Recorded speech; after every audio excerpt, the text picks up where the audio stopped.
আবারও বিজ্ঞানের দুটি আবিষ্কার কুরআনের সাথে মিলে গেল।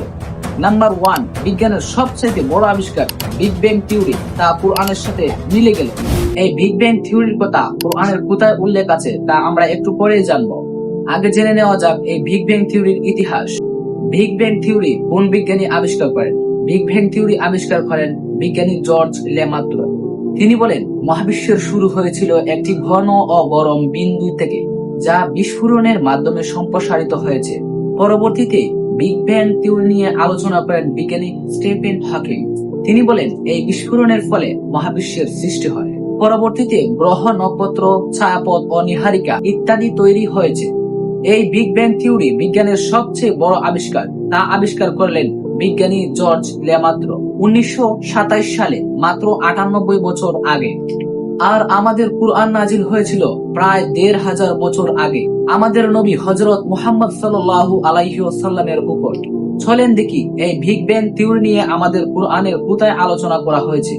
সূরা আম্বিয়া আয়াত নং 30, আল্লাহ তাআলা বলেন, أولم ير الذين كفروا أن السماوات والأرض كانتا رتقا ففتقناهما وجعلنا من الماء كل شيء حي أفلا يؤمنون।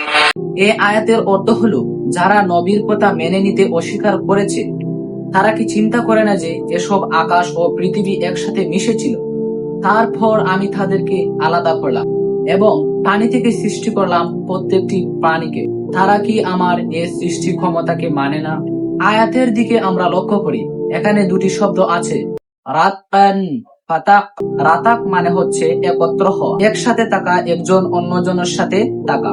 আর ফাতাক মানে হচ্ছে ফেরে ফেলা, ছিঁড়ে ফেলা, আলাদা করা। এই শব্দগুলো থেকে যে কথা বোঝা যায় তা হচ্ছে যে বিশ্বজাহান প্রথমে একটি পিণ্ডে আকারে ছিল, পরবর্তীকালে তাকে পৃথক পৃথক অংশে বিভক্ত করে পৃথিবী ও অন্যান্য গ্রহ, নক্ষত্র, ছায়াপথ ও নীহারিকা ইত্যাদি স্বতন্ত্র জগতে পরিণত করা হয়েছে। বিজ্ঞানের এই সবচাইতে বড় আবিষ্কার কুরআনের সূরা আম্বিয়ার 30 নম্বর আয়াতের সাথে হুবহু মিলে গেল। নাম্বার 2, বিজ্ঞানের আরেকটি আবিষ্কার, এই মহাবিশ্ব সম্প্রসারিত হচ্ছে, অর্থাৎ মহাবিশ্ব দিন দিন আকারে বড় হচ্ছে। তা কুরআনের কোথায় আছে তাও আমরা একটু পর জানবো। আগে জেনে নেওয়া যাক এই মহাবিশ্ব সম্প্রসারিত হচ্ছে তার ইতিহাস, বা এগুলো আবিষ্কার কোন বিজ্ঞানী করেছিল। এই মহাবিশ্ব সম্প্রসারিত হচ্ছে তা আবিষ্কার করেন কোন বিজ্ঞানী? মহাবিশ্ব সম্প্রসারিত হচ্ছে তা আবিষ্কার করলেন বিজ্ঞানী এডউইন হাবল।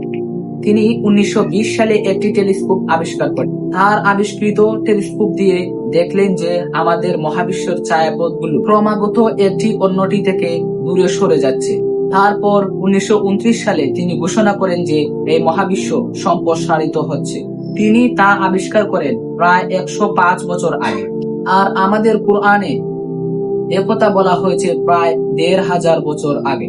চলেন দেখি কুরআনের কোথায় এ বিষয় নিয়ে আলোচনা করা হয়েছে। সূরা আজ-জারিয়াতের 47 নম্বর আয়াতে আল্লাহ তাআলা বলেন, والسماء بنيناها بأيد وإنا لموسعون। এই আয়াতের অর্থ হচ্ছে, আমি আকাশ নির্মাণ করেছি আমার নিজ ক্ষমতা বলে, এবং আমি অবশ্যই মহা সম্প্রসারণকারী। আমরা আয়াতের দিকে লক্ষ্য করি। মূল আয়াতাংশ ওয়া ইন্না লামুসিউন।